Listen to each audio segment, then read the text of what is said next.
नमस्कार दोस्तों, good morning. Welcome back to my YouTube channel. दोस्तों, आप सभी लोगों का हम अपने इस यूट्यूब चैनल योगेंद्र सजमुना में बहुत बहुत स्वागत करते हैं।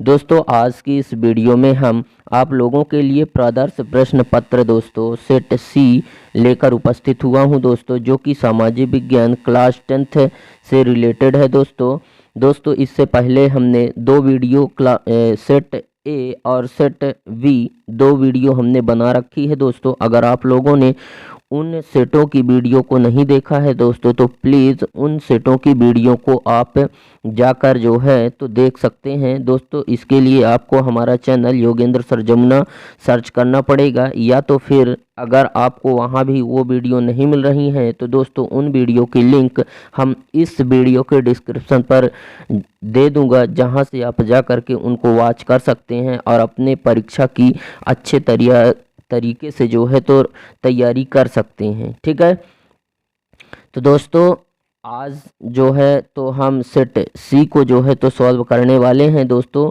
विथ सॉल्यूशन, और इसके आंसर और क्वेश्चंस दोनों ही साथ में बताऊंगा दोस्तों।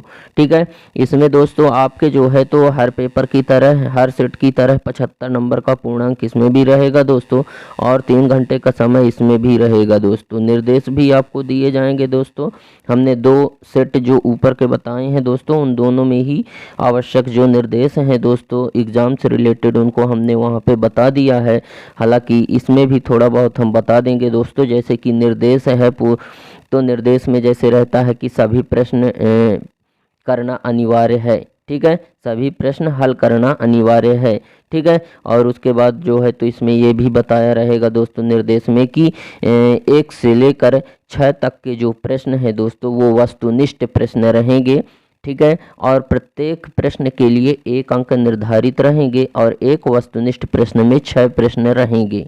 ठीक है, और उसके बाद 6 से लेकर जो है तो 20 तक जो है तो 2-2 नंबर के रहेंगे, और उधर फिर जो है तो 3-3 नंबर, 4-4 नंबर के रहेंगे। इस तरह से जो है तो कुछ आपको यहाँ पे निर्देश देखने को मिलेगा बोर्ड एग्जाम के पेपर में।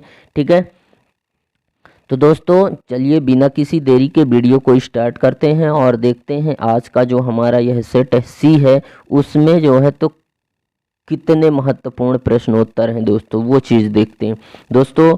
यह सेट आपके बोर्ड एग्जाम के हिसाब से काफ़ी महत्वपूर्ण है। इसमें से लगभग 70 से 80% क्वेश्चन आपके बोर्ड एग्जाम में फंसने की संभावना है दोस्तों। इसलिए यह सेट सी जो है दोस्तों तो आपके बोर्ड एग्जाम के हिसाब से काफ़ी इम्पोर्टेंट हो जाता है। तो प्लीज़ वीडियो को बिना स्किप किए हुए शुरू से लेकर लास्ट तक ज़रूर देखिएगा, और अगर वीडियो पसंद आए तो वीडियो को लाइक और दोस्तों में शेयर ज़रूर करिएगा।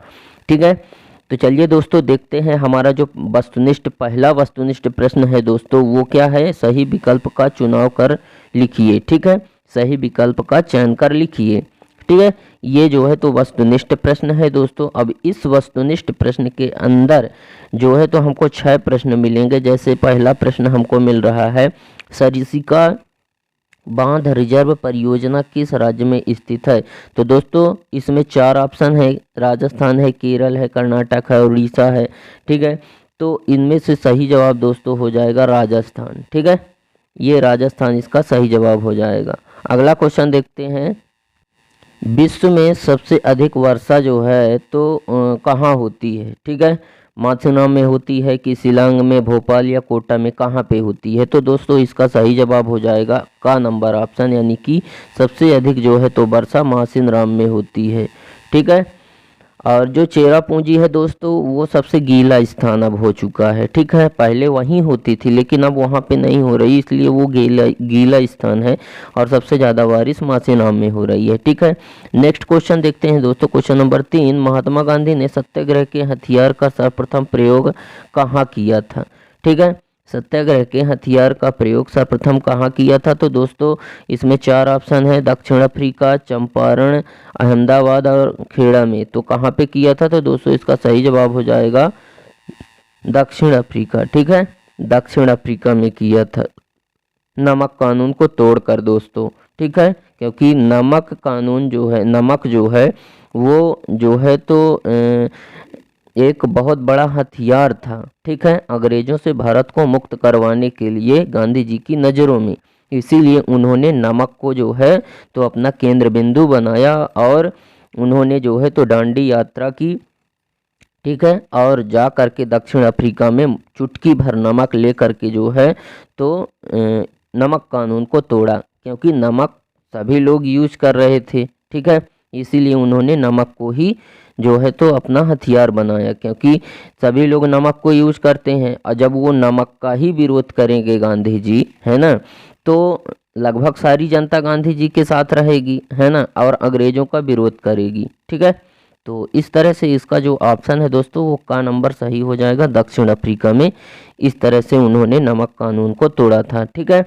अगला जो हमारा क्वेश्चन है दोस्तों वो है इंग्लैंड में औद्योगिकरण आरंभ हुआ। औद्योगिकीकरण का मतलब होता है दोस्तों उद्योगों का जो है तो विस्तार हो जाना, मतलब बहुत सारी फैक्ट्रियां, कंपनियां, कारखाने लग जाना ही क्या है, औद्योगिकीकरण है, ठीक है। करण का मतलब हमने बताया ही था कि करण का मतलब होता है दोस्तों विकास या विस्तार या उसके बढ़ाव से होता है, ठीक है। इसमें जो है तो 4 ऑप्शन है दोस्तों कि इंग्लैंड में औद्योगिकीकरण आरंभ हुआ था कब। 4 ऑप्शन है, 15वीं सदी, 16वीं सदी, 17वीं सदी और 18वीं सदी, ठीक है। तो इंग्लैंड की अगर बात करें तो वहाँ पे जो उद्योगों का विकास हुआ था दोस्तों वो 18वीं सदी में हुआ था, इसलिए इसका घ नंबर ऑप्शन सही हो जाएगा। नेक्स्ट क्वेश्चन देखते हैं। ईटी पॉल म्यूजिक कंपनी ने नई सदी का उदय शीर्षक से एक संगीत की किताब प्रकाशित की। ईटी पॉल म्यूजिक कंपनी जो है उन्होंने नई सदी का उदय नामक एक क्या की संगीत की पुस्तक प्रकाशित की। किस सन में की थी दोस्तों, इसमें ऑप्शन है 19वीं सदी, 1900 ईस्वी में, 2000 में, 1700 में, 1800 में, ठीक है। तो इसका का नंबर ऑप्शन सही हो जाएगा दोस्तों, ठीक है। जो ईटी पॉल थे दोस्तों इन्होंने जो है तो जो संगीत की किताब है उसको नई सदी का उदय जो किताब का नाम है दोस्तों उसको 1900 ईस्वी में जो है तो प्रकाशित किया था, ठीक है। नेक्स्ट क्वेश्चन देखते हैं कि उस प्रक्रिया को क्या कहते हैं जिसमें लोग ग्रामीण क्षेत्रों से शहरों की ओर पलायन करते हैं, ठीक है। ये तो सभी चीज लोगों को जो है तो पता होगा दोस्तों, अगर जो है तो गांव से शहर में जाएंगे तो शहरीकरण होगा, क्योंकि शहर में जा कर के हम जनसंख्या बढ़ा देंगे, है ना, और शहर में जो है तो हम अपनी सारी ज़रूरतों पूरा करने लगेंगे, दुकानों से जो है तो अपनी आवश्यक चीज़ों को खरीद करके, तो वहाँ पे बहुत सारी दुकानें भी खुल जाएंगी हम लोगों के जाने के बाद, क्योंकि जनसंख्या बढ़ेगी तो दुकानें भी बढ़ेंगी, है ना। तो इसलिए नगर में जब जनसंख्या बढ़ेगी तो जो है तो उसका विस्तार होगा, दुकानें बढ़ेंगी, दुकानों से उसका विस्तार होगा, तो इसीलिए इसका सही ऑप्शन जो है तो दोस्तों हो जाएगा इन 4 में से पश्चिमीकरण, आधुनिकीकरण और ग्रामीणीकरण के अलावा एक और है नगरीकरण। तो क्या हो जाएगा दोस्तों इसका सही ऑप्शन नगरीकरण हो जाएगा, ठीक है।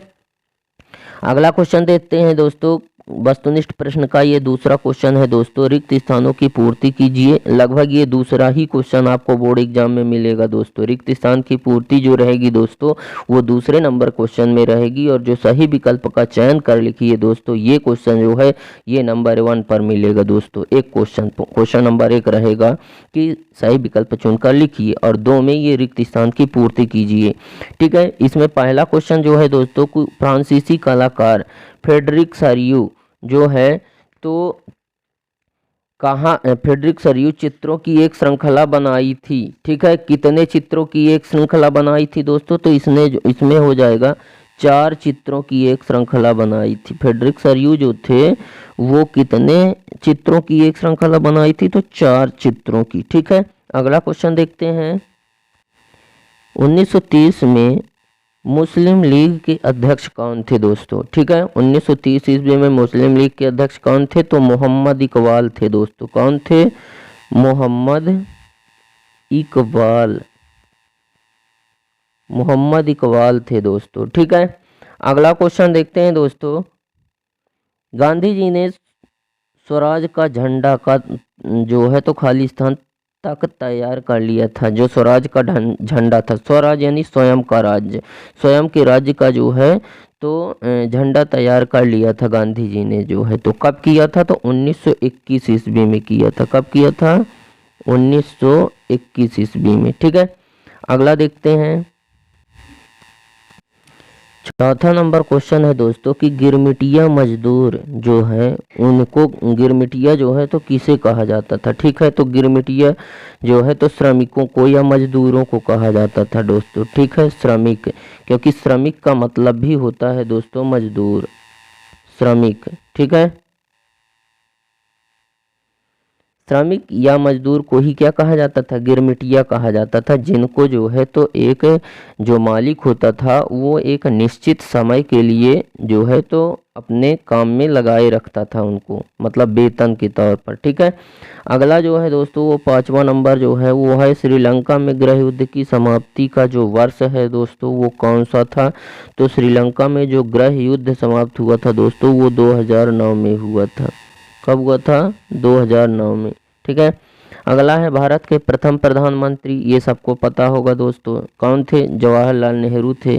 ठीक है, अगला देखते हैं जो हमारा जो है तो क्वेश्चन नंबर जो 3 है दोस्तों वस्तुनिष्ठ प्रश्न का, वो है सत्य असत्य का चयन कीजिए। ठीक है, इसमें पहला क्वेश्चन जो है वो है पारादीप पत्तन महाराष्ट्र में स्थित है। क्या पारादीप पत्तन जो है वो महाराष्ट्र में स्थित है। पत्तन का मतलब क्या होता है दोस्तों, जहाँ पे जो है तो सामान को जहाज में लादा या उतारा जाता है दोस्तों, उसी को पत्तन कहते हैं। ठीक है, तो महाराष्ट्र में स्थित है। कहाँ पे स्थित है दोस्तों, महाराष्ट्र में। तो महाराष्ट्र में इसका जो सही हो जाएगा दोस्तों तो ये महाराष्ट्र में नहीं स्थित है, मतलब पारादीप पत्तन जो है वो महाराष्ट्र में नहीं है, पारादीप पत्तन महाराष्ट्र में नहीं है।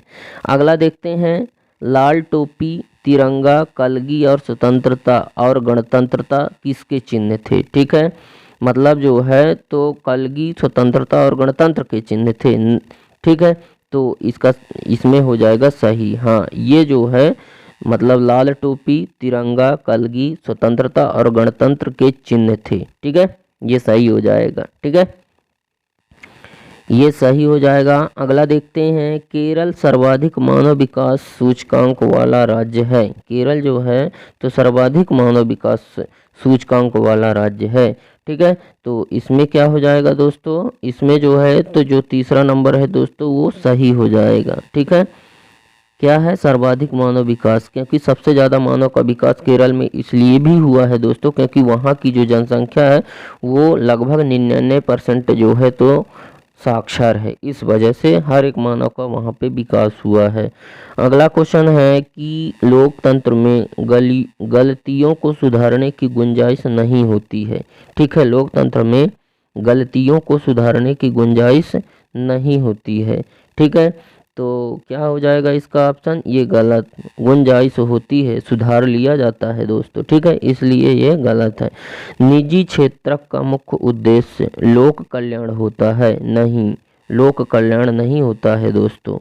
ठीक है, अपना कल्याण देखते हैं वो, है ना, लोगों का कल्याण क्यों देखेंगे, कल्याण का मतलब होता है दोस्तों विकास। ठीक है, अगला देखते हैं कि लोगों का धन बैंकों में सुरक्षित रहता है। ठीक है, सही बात है, बैंक में सुरक्षित रहता है। घर में रखोगे या तो वहाँ पे जो है तो थोड़ा दिक्कत रहती है घर में रखने से, क्योंकि क्या होता है कि चोरी वगैरह हो सकता है वो चीज़। ठीक है, इसलिए बैंक में रखने से वो सेफ रहता है। अगला देखते हैं, अगला क्वेश्चन है दोस्तों वस्तुनिष्ठ का,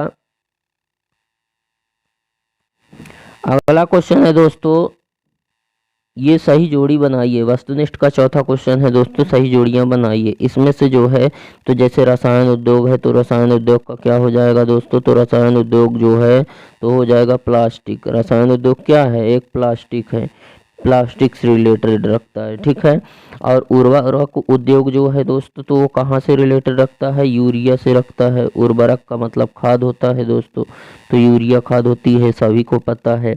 LTTE इसका संबंध किससे है दोस्तों, तो इसका जो है तो लिबरेशन टाइगर्स ऑफ तमिलीलम, ये इसका जो है तो शॉर्टकट नाम है LTTE का, लिबरेशन टाइगर ऑफ तमिलीलम। ठीक है, ये तीसरा हो जाएगा।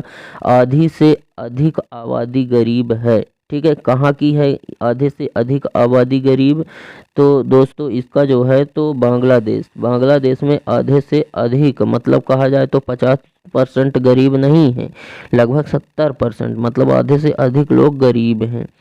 सूचना का अधिकार हो जाएगा दोस्तों 2005 में दिया गया था। और सेवा क्षेत्र हो जाएगा तृतीयक, क्योंकि तृतीयक क्षेत्र जो है दोस्तों वो सेवा क्षेत्र है, क्योंकि वह पैसा नहीं कमाता है, केवल गिफ्ट के तौर पर कुछ भी चीज़ जो है तो हासिल कर सकता है, लेकिन पैसे सैलरी वगैरह नहीं कमाता है। ठीक है, अगला क्वेश्चन देखते हैं।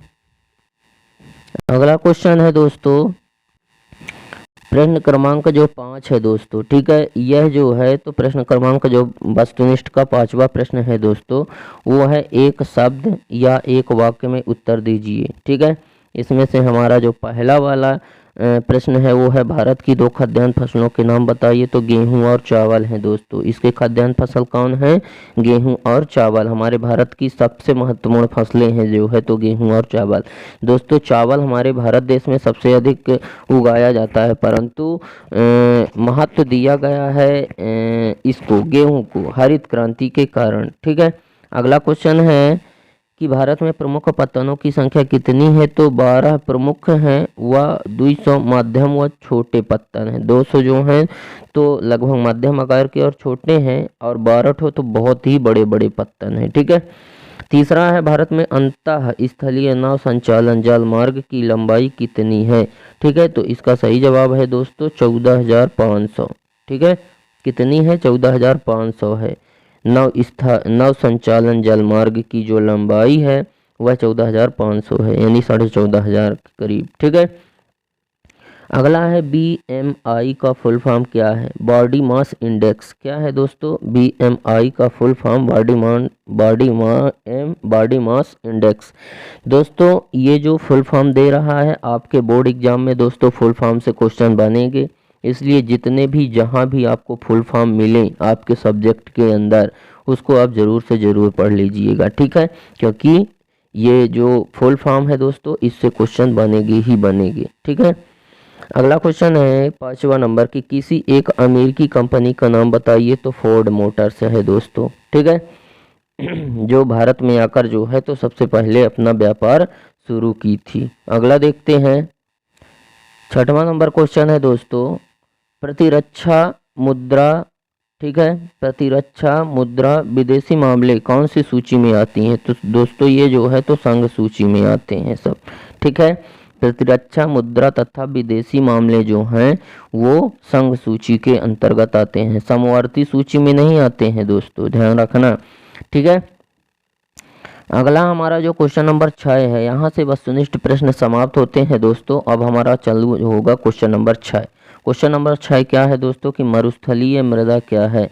मरुस्थलीय मृदा, मरुस्थल का मतलब होता है दोस्तों वह स्थान जहाँ पे नमी हो केवल, जैसे केचुआ रहते हैं ना जमीन पे, है ना, तो वह नमी वाले स्थान पर रहते हैं। ठीक है, तो कम वर्षा वाले शुष्क क्षेत्रों में पाई जाने वाली मृदा ही क्या कहलाती है? मरुस्थलीय मृदा कहलाती है दोस्तों। ठीक है, इसी का अथवा है दोस्तों कि संसाधन नियोजन क्या है? उत्तर में है कि संसाधन तो पता है दोस्तों क्या है? संसाधन कोई एक वस्तु है जो कि उपयोगी और जो है तो मूल्यवान है, इसीलिए तो वह संसाधन है। ठीक है, मानव भी एक संसाधन है, क्योंकि मानव जो है तो संसाधन को उपयोगी और मूल्यवान बनाता है। ठीक है, तो संसाधन नियोजन क्या है?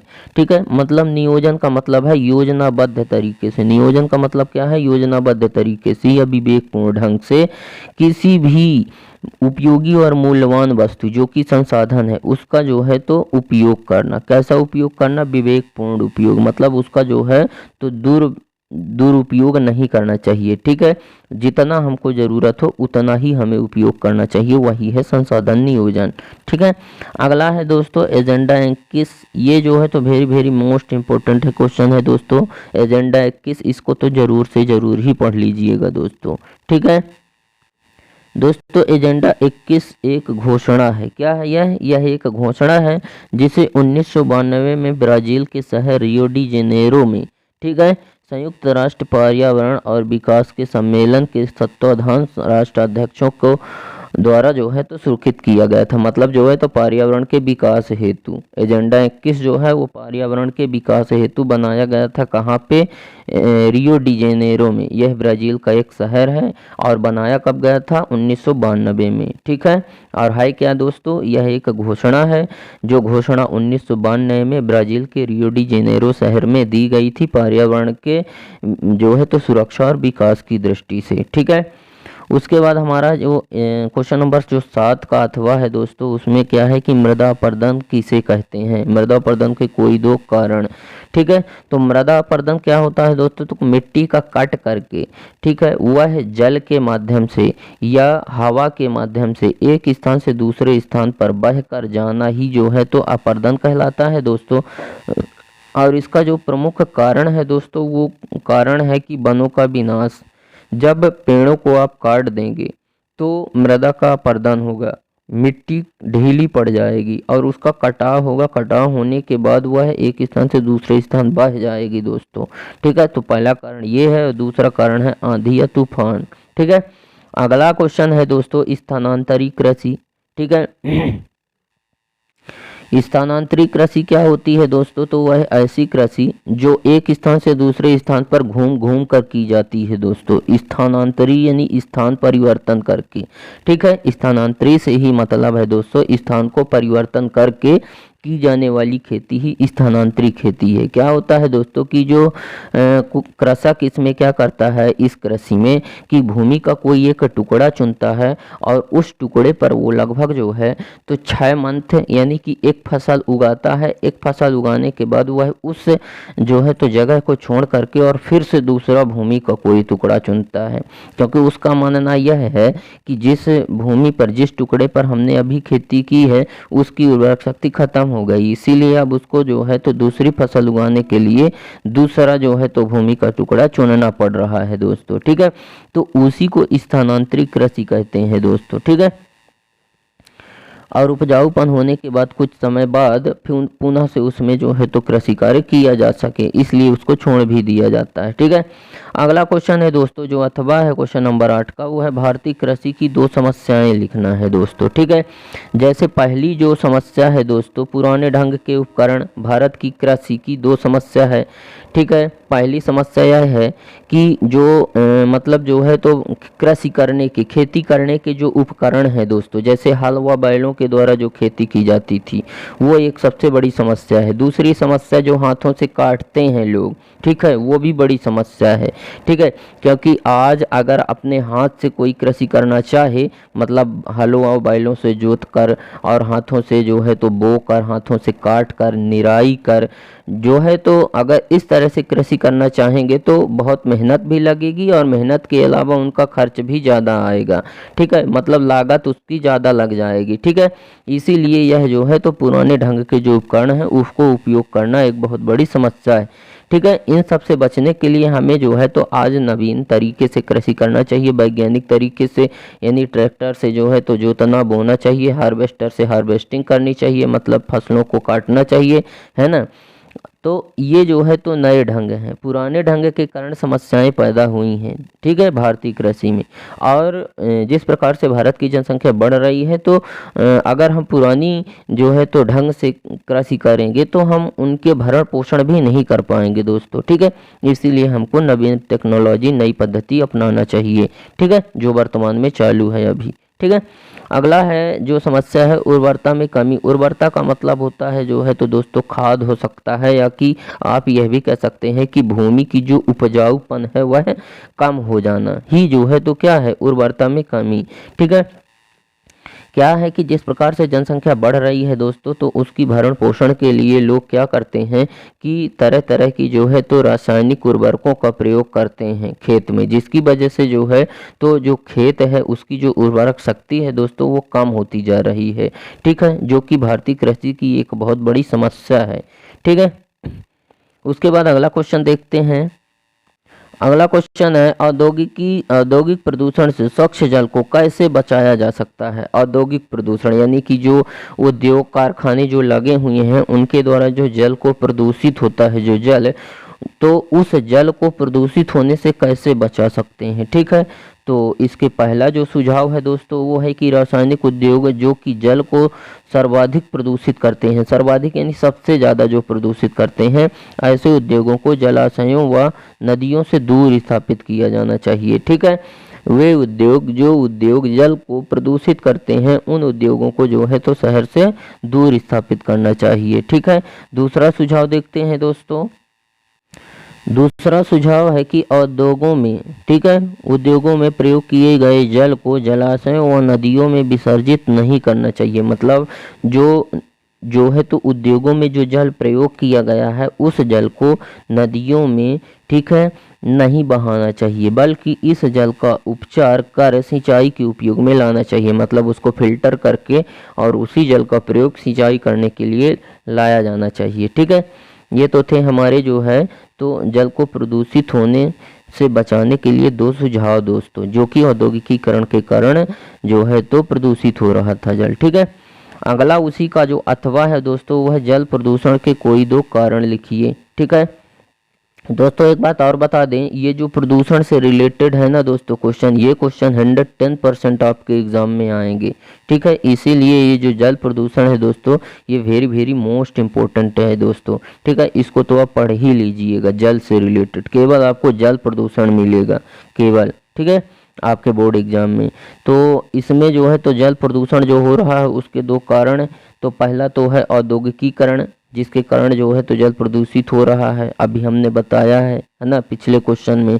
ठीक है, और दूसरा जो है तो विभिन्न प्रकार के रासायनिक उर्वरक खाद्यों का या कीटनाशक का मतलब दोस्तों जो हमारे फसल में जो है तो कीट लग जाते हैं, जो है तो मतलब छोटे छोटे जो कीट लगे होते हैं उनको ख़त्म करने के लिए, उनका नाश करने के लिए जो दवाई का उपयोग किया जाता है दोस्तों वही कीटनाशक है। ठीक है, तो कीटनाशक दवाओं का प्रयोग और मरे हुए पशुओं जो हैं, ठीक है, उनका कचरा जो है तो जल में क्या कर देते हैं, विसर्जित कर देते हैं या बहा देते हैं। उनका मल मूत्र उन्हीं को ले जाकर जो है तो तालाबों में ही जो है तो नहला देते हैं, जिसकी वजह से जल क्या हो रहा है, प्रदूषित हो रहा है ना। अगला क्वेश्चन देखते हैं दोस्तों, क्वेश्चन नंबर हमारा जो 10 है वो है राष्ट्रीय राजमार्ग किसे कहते हैं। ठीक है, राष्ट्रीय राजमार्ग। ठीक है, तो राष्ट्रीय राजमार्ग, राष्ट्र का मतलब होता है दोस्तों देश, और राज्य का मतलब होता है राज्य। ठीक है, तो राष्ट्रीय राजमार्ग, ठीक है, मतलब जो है तो देश के लिए जो राजमार्ग बनाए गए हैं दोस्तों वो क्या है। ठीक है, तो राष्ट्रीय राजमार्ग प्राथमिक सड़क तंत्र हैं जिनका निर्माण एवं रख रखाव केंद्र लोक निर्माण विभाग यानी कि CPWD के अधिकारियों के द्वारा किया जाता है। ये सड़कें राज्य की राजधानियों और बड़े शहरों को आपस में जोड़ती हैं। ठीक है, मतलब जो है तो जो ये सड़कें हैं ये जो है तो एयरपोर्ट तक जाती हैं, बंदरगाह तक जाती हैं और रेलवे स्टेशन तक जाती हैं, और जो है तो बस स्टैंड तो है ना। तो इस तरह से जो राष्ट्रीय राजमार्ग होती हैं ये बड़े बड़े शहरों को जोड़ती हैं। ठीक है, आगे जो है तो क्वेश्चन नंबर 10 का अथवा देखते हैं दोस्तों। संचार के साधन के रूप में दूरदर्शन की दो विशेषताएं लिखिए। ठीक है, संचार के साधनों में दूरदर्शन का सबसे अधिक महत्वपूर्ण स्थान है दोस्तों। ठीक है, मतलब जो है तो जन संचार यानी जनता तक हर एक आवाज़, हर एक संदेश को जो पहुंचाता है दोस्तों वो है दूरदर्शन, जो कि सबसे पुराना है। ठीक है, यह प्रसारण जो है तो सबसे अधिक शक्तिशाली माध्यम है, मतलब किसी भी सूचना को जनता तक पहुंचाने में। ठीक है, और दूसरा जो है इसकी विशेषता जो है तो यह देश विदेश के समाचार, मौसम, खेल संबंधी सारी चीज जो है तो लोगों तक पहुंचाते हैं। ठीक है, तो ये हो गए संचार के साधन। अगला क्वेश्चन है कि भारत से निर्यात की जाने वाली प्रमुख वस्तुएं के नाम लिखना है। ठीक है, निर्यात का मतलब है दोस्तों हमारे देश में उत्पादित वस्तु को हम दूसरे देश में बेच दें या दूसरे देश भेज दें बेचने के लिए, वही है दोस्तों निर्यात। और जब हम जो है तो दूसरे देश से हम अपने देश में कमी हुई वस्तुओं को दूसरे देश से जब ले आएंगे दोस्तों, मतलब कोई चीज़ हम विदेश से मंगाते हैं तो वो क्या कहला जाएगा, आयात कहला जाएगा। ठीक है, तो निर्यात की जाने वाली वस्तुएं जैसे कि लोहा हमारे यहाँ सबसे ज़्यादा होता है। ठीक है, और जो है तो जवाहरात, मतलब जो है तो हीरे वगैरह हो गए, हीरे जवाहरात, हीरा भी है अपने मध्य प्रदेश के जो है तो पन्ना जिले में पाया जाता है। ठीक है। और कृषि से संबंधित जो उत्पाद हैं दोस्तों, है ना, गेहूं चावल जो भी हैं, है ना, इनको जो है तो क्या करते हैं, हम निर्यात करते हैं कहाँ, जो है तो विदेशों के लिए, ठीक है। उसके बाद अगला देखते हैं। अगला क्वेश्चन है दोस्तों कि कांडला पत्तन की दो विशेषताएं बताना है। तो कांडला पत्तन एक ज्वारीय पत्तन है। ज्वारीय पत्तन मतलब बोले तो ज्वार। ज्वार क्या होता है दोस्तों, जल को ऊपर उठने की स्थिति को जो है तो ज्वार कहते हैं। आपने कभी जो है तो तालाबों के किनारे खड़े होकर आपने देखा होगा कि जब जो है तो मंद मंद हवा चलती है तो जो तालाब का पानी है वो जो है तो इस तरह से ऊपर नीचे होकर बहता रहता है, ठीक है। तो जो ये दोस्तों जो ये ऊपर हुआ है ना, इसी को जो है तो हम लोग क्या बोलते हैं, ज्वार बोलेंगे, ठीक है, ज्वार। और जब ये जो नीचे हुआ है ना, इसको जो है तो भाटा बोलेंगे, ठीक है। और ये होता क्यों है दोस्तों, जल ऊपर और नीचे लहरों के कारण। लहरें क्या उत्पन्न होती हैं दोस्तों, जब ये जल ऊपर उठता है तो उस सूर्य एवं चंद्रमा की आकर्षण शक्ति के कारण ऊपर उठता है। अगर दिन में ऊपर उठ रहा है तो सूर्य जो है तो जल को अपनी ओर खींच रहा है, और जब नीचे आता है तो जो पृथ्वी है उसमें भी गुरुत्वाकर्षण होता है दोस्तों। आकर्षण करने की शक्ति पृथ्वी को भी होती है, तो पृथ्वी नीचे खींचती है तो भाटा हो जाता है, ठीक है। ऊपर गया तो ज्वार जो कि सूर्य के द्वारा खींचा गया, और रात में चंद्रमा के द्वारा खींचा गया तब ऊपर जाएगा, ठीक है। लेकिन दिन और रात दोनों में ही केवल पृथ्वी नीचे की ओर जल को जब खींचती है उसको भाटा कहते हैं, ठीक है। तो ज्वारीय पत्तन मतलब जो है तो जब जल ऊपर उफान मारता है तब बस जो है तो कांडला पत्तन की एक जो है तो विशेषता है। दूसरा है स्वतंत्रता प्राप्ति के पश्चात कक्ष में कांडला पत्तन सबसे जो है तो पत्तन के रूप में विकसित हुआ था, ठीक है। सबसे जो है तो पहले पत्तन के रूप में यही विकसित हुआ था, कांडला पत्तन, ठीक है। अगला क्वेश्चन है केनाल कॉलोनी किसे कहा जाता है, केनाल कॉलोनी, ठीक है। तो दोस्तों ब्रिटिश भारतीय सरकार ने अर्ध रेगिस्तानी पर्वतीय जमीनों को उपजाऊ बनाने के लिए नहरों का जाल बिछा दिया था, ठीक है। और उन्हीं नहरों पर जो है तो ला करके लोगों को बसा दिया था और उन्हीं लोगों से कृषि कार्य करवाता था, है ना। और उससे प्राप्त जो कृषि है दोस्तों उसको जो है तो शहरों में ले जाकर बेच करके जो है तो पैसे कमाते थे, ठीक है। तो ब्रिटिश सरकार ने जो है तो उसी को जो है तो क्या कहा जाएगा, केनाल कॉलोनी कहा जाएगा, ठीक है। नहरों का जाल बिछवाया जो बंजर जमीनी है वहाँ पे, और वहीं पे जो है तो नीच वर्ग के जो लोग हैं आदिम जाति जनजाति वाले लोगों को लाकर बसाया और उन्हीं से कृषि कार्य करवाया और कृषि से प्राप्त फसलों को ले जाकर शहरों में बेचकर पैसा कमाया, ठीक है। वही है केनाल कॉलोनी, ठीक है। इसके बाद अगला देखते हैं दोस्तों हायर परचेज व्यवस्था क्या थी। हायर परचेज व्यवस्था यह एक ऐसी परचेज व्यवस्था, परचेज का मतलब सबको पता ही हो दोस्तों कि खरीद लेना, ठीक है, किसी चीज़ को खरीद लेना। तो क्या करते थे इसमें कि जैसे कि अभी भी ऐसे होता है, जैसे कि हम कोई भी, जैसे हमने बाइक खरीदी, बाइक को हमारे पास पैसे नहीं है उसका कि जो है तो हम जो है तो नगद बाइक खरीद लें, इसलिए हमने क्या किया है कि उसको किस्त में हमने लिया है, ठीक है, किस्त में हमने उठा लिया है। अब हम जो है तो उसका हफ्ते में या महीने में, ठीक है, उसका हम किस्त देते रहेंगे, ठीक है। वही है हायर परचेज व्यवस्था, ठीक है। उनकी जो कीमत होती है दोस्तों वो साप्ताहिक या मासिक किस्तों में चुकाई जाती है, उसी को हायर परचेज व्यवस्था कहते हैं, ठीक है। अगला देखते हैं दोस्तों स्पिनिंग जेनी से क्या तात्पर्य है। स्पिनिंग जेनी, ठीक है, स्पिनिंग जेनी एक मशीन है दोस्तों, धागा कताई करने वाली एक मशीन है जो 1764 ईस्वी में जेम्स हरग्रिव्स के द्वारा बनाई गई थी। यह मशीन के आ जाने से जो वहाँ पे स्त्रियां, जो सबसे ज़्यादा स्त्री काम करती थी, ठीक है, धागा वाली कंपनियों पर, तो जब वहाँ मशीनें आ गई तो मजदूरों की जो संख्या है वह घटने लगी, मांग जो है मजदूरों की वो घटने लगी। कंपनी जो थी वो मजदूरों को कम डिमांड करती थी क्योंकि उनका मजदूरों का जो काम था मशीन करने लगी थी, इसीलिए जो है तो महिलाएं सबसे ज़्यादा इन्वॉल्व थी उस कार्य में, इसीलिए महिलाएं ही जो है तो उसका विरोध कर रही थी, ठीक है, स्पिनिंग जेनी का, ठीक है। इसलिए क्योंकि उस मशीन के आ जाने से उनका जो जॉब है, उनका जो नौकरी है, उनका जो रोजगार है वह छीना जा रहा था, ठीक है। आगे देखते हैं अगला क्वेश्चन है दोस्तों कि गुमास्ता के महत्वपूर्ण दो कार्य क्या थे। गुमास्ता, ठीक है, यह गुमास्ता जो है तो एक हिसाब से कह सकते हैं कि जो सुपरवाइजर होता है वो गुमास्ता ही होता है। क्यों? क्योंकि वह बुनकरों पर जो बुनकर कौन कहलाएगा जाएगा दोस्तों? बुनकर हम उसको बोलेंगे जो कपड़ों का काम करता है, कपड़ों का सिलाई का, बुनाई का, उनको हम बुनकर बोलते हैं। ठीक है, तो बुनकरों पर निगरानी रखना और जो वो कपड़े को तैयार कर चुके हैं उनको जो है तो क्या करना, इकट्ठा करना, और उसके अलावा कपड़ों की जो है तो गुणवत्ता को जांचना कि उसमें क्या क्वालिटी है, गुणवत्ता यानी क्वालिटी या विशेषताएं। ठीक है, उस कपड़े की देखते थे और देख करके उनको जो है तो एक साइड में लगाते थे। ठीक है, अलग अलग क्वालिटी के अलग अलग जो है तो गट्ठों में लगा दिया करते थे। ठीक है, कौन? गुमास्ता। ठीक है, उसके बाद आता है इंग्लैंड में सस्ती किताबों को किस नाम से जाना जाता था? जो सस्ती किताबें हैं, ठीक है, उनको जो है तो चैप बुक के नाम से जाना जाता था। ठीक है, या एक पैसिया, चैक बुक या एक पैसिया के नाम से सस्ती किताबों को जाना जाता था। ठीक है, इन किताबों को गरीब लोग भी जो है तो पढ़ सकते थे। ठीक है, उसके बाद है वुड ब्लॉक क्या था, किस देश से संबंधित था? दोस्तों वुड ब्लॉक जो है तो एक जो है तो छपाई की तकनीक है। क्या है? छपाई की तकनीक है। किस पर? लकड़ी के कठवे पर। ठीक है, कठवा जो होता है ना, कठवे पर जो है तो छपाई की एक तकनीक है दोस्तों, क्या? Would block. अगला क्वेश्चन देखते हैं।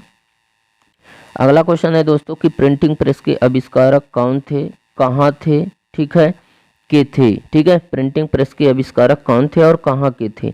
तो प्रिंटिंग प्रेस के जो आविष्कारक हैं दोस्तों वो हैं गुटेनबर्ग, और वे जर्मनी के स्ट्रेसबर्ग के रहने वाले थे। ठीक है, कहाँ के रहने वाले थे? जर्मनी के स्ट्रेसबर्ग के रहने वाले थे। ठीक है, डायमंड सूत्र क्या है दोस्तों? डायमंड का मतलब सबको पता है दोस्तों, हीरा। ठीक है, तो जापान की सबसे पुरानी 668 ईस्वी में छपी पुस्तक का नाम है दोस्तों डायमंड सूत्र। ठीक है, जिसमें जो है तो पाठ के साथ साथ काठ पर खुदे चित्र भी हैं। ठीक है, क्या है दोस्तों? यह एक पुस्तक है जिसमें जो है तो पाठ तो है ही है, थ्योरी तो लिखी ही है, उसके अलावा कठवे पर खुदे चित्र भी जो है तो उसमें बने हुए हैं। ठीक है, वही है डायमंड सूत्र।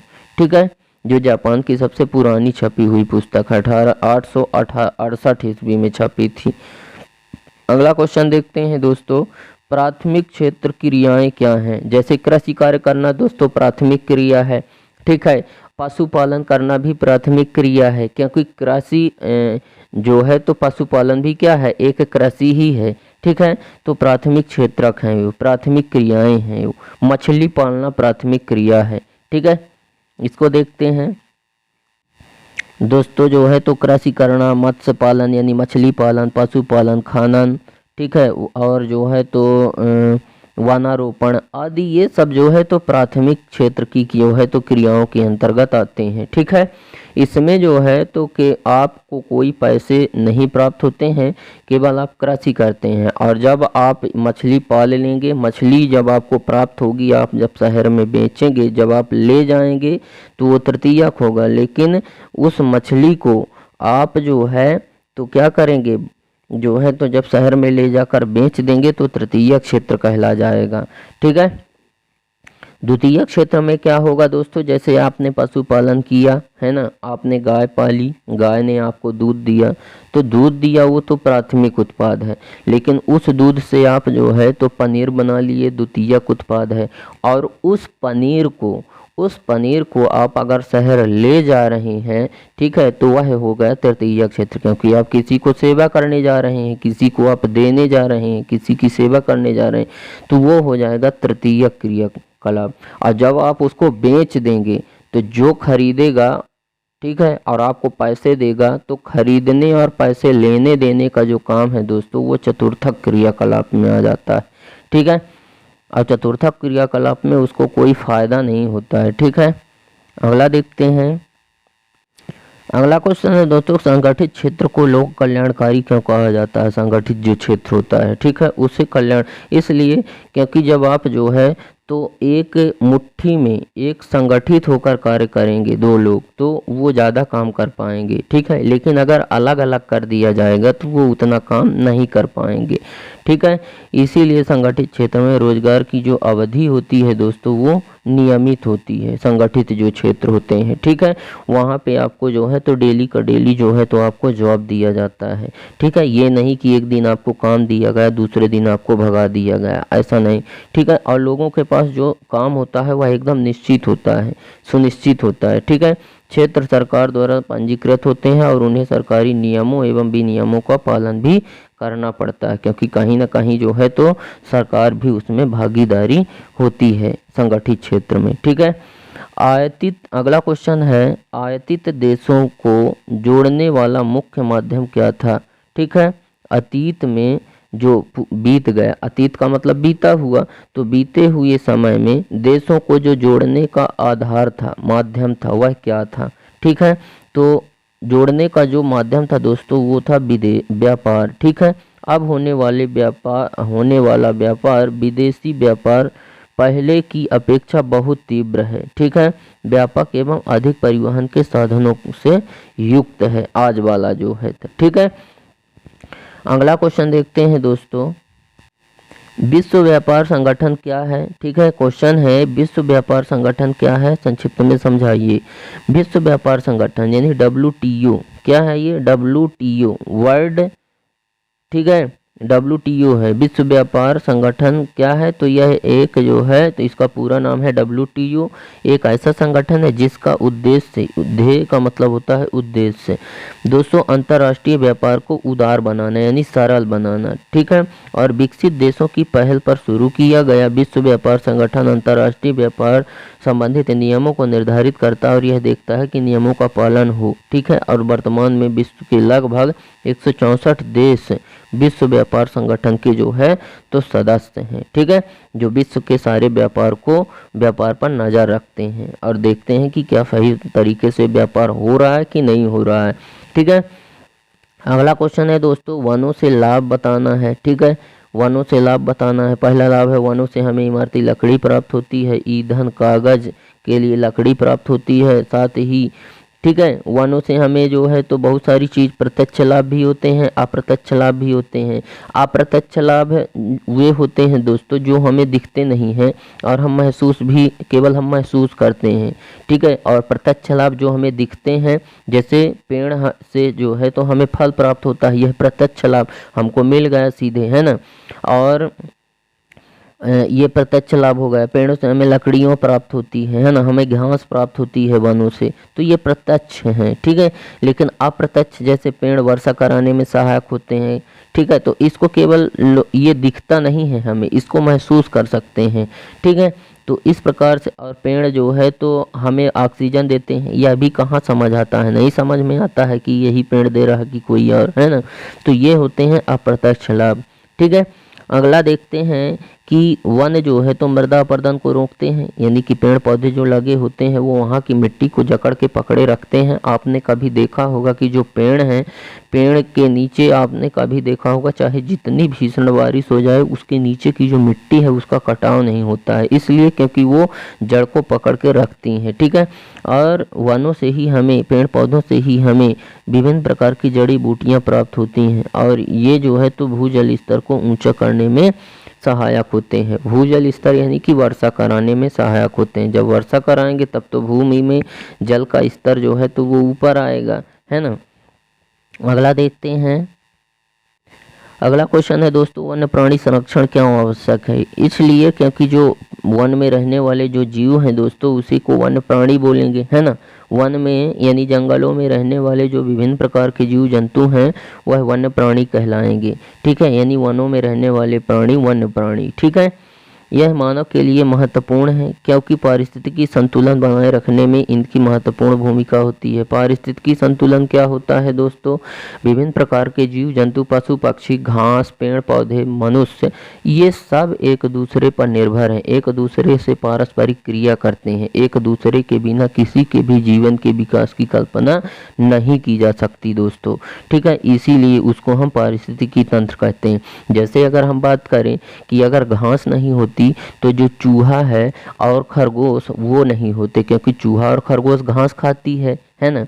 और अगर शेर और सर्प नहीं होते, शेर और सर्प, अगर चूहा और खरगोश नहीं होते तो शेर और सर्प भी नहीं होते, क्योंकि शेर और सर्प जो हैं वो चूहा और खरगोश को ही खाते हैं, है ना। इसलिए जो है तो उसी को हम क्या बोलेंगे, पारिस्थितिकी तंत्र, एक दूसरे पर सब निर्भर हैं। ठीक है, एक जीव को जीवित रहने के लिए दूसरे जीव को खाना जरूरी रहता है। ठीक है, अब जैसे शेर है, शेर तो मांस ही खाएगा ना, वो चावल दाल थोड़ी ना खाएगा। ठीक है, तो वो किसी न किसी जीव का ही मांस होगा। इसीलिए पारिस्थितिकी तंत्र के लिए दूसरे जीवों का जो है तो रहना जरूरी है। ठीक है, वो सब एक दूसरे से अपना जो है तो भरण पोषण की पूर्ति करते रहते हैं, वही है पारिस्थितिकी तंत्र। ठीक है, जानवरों के शिकार की मानव प्रवृत्ति ने वन्य प्राणियों का बेदर्दी से विनाश किया है। ठीक है, जानवरों के शिकार, मानव ने जो है तो जानवरों का शिकार करके, पेड़ पौधों को काट करके बेदर्दी से उनका विनाश किया है, जिससे वन्य प्राणियों का जो अस्तित्व है दोस्तों वो खतरे में आ गया है। ठीक है, अब आपको जो है तो कहीं भी नीलगाय भागते दिखेगी, मोर भागते हुए दिखेगी, है ना। इसलिए क्योंकि जो पेड़ पौधे, जो जंगल थे वो तो कट चुके हैं, अब वो जाएं कहाँ, है ना। तो इस तरह से जो है तो इसीलिए वन्य प्राणी को संरक्षण देना आवश्यक है, वनों को काटने से बचाना चाहिए। ठीक है, और बचाएंगे तो पर्यावरण संतुलन भी बना रहेगा। ठीक है, अगला देखते हैं। भारत एक संघीय देश है, कोई 3 उदाहरण देकर समझाइए। संघीय देश, संघ का मतलब है इकट्ठा। ठीक है, जैसे सत्ता का विभाजन, संविधान स्पष्ट रूप से केंद्र और राज्य सरकारों के बीच विधेयी अधिकारों को 3 हिस्सों में बांटता है। ये सूचियां निम्न प्रकार हैं: संघ सूची, राज्य सूची और समवर्ती सूची। ठीक है, और दूसरा जो उदाहरण है वो है 3 स्तरीय व्यवस्था। संघीय व्यवस्था के अंतर्गत अलग अलग स्तरों की सरकारें एक ही नागरिक समूह पर शासन करती हैं, किंतु कानून बनाने, कर वसूलने और प्रशासन का उनका जो अपना अलग अधिकार क्षेत्र होता है। ठीक है, और भारत में सरकार की 3 स्तर, जैसे केंद्र सरकार, राज्य सरकार और स्थानीय सरकार। ठीक है, अगला देखते हैं। शक्तिशाली न्यायपालिका, है ना।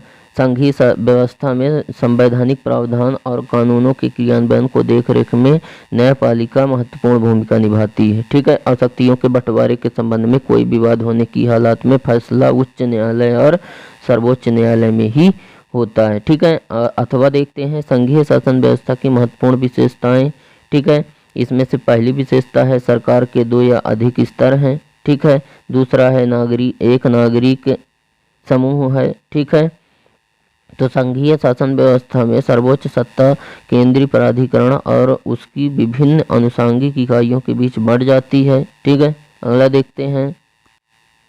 आमतौर पर संघीय व्यवस्था में दो स्तर पर सरकारें होती हैं। इनमें से एक सरकार पूरे देश के लिए होती है और दूसरी सरकार राज्य व प्रांत स्तर की होती है।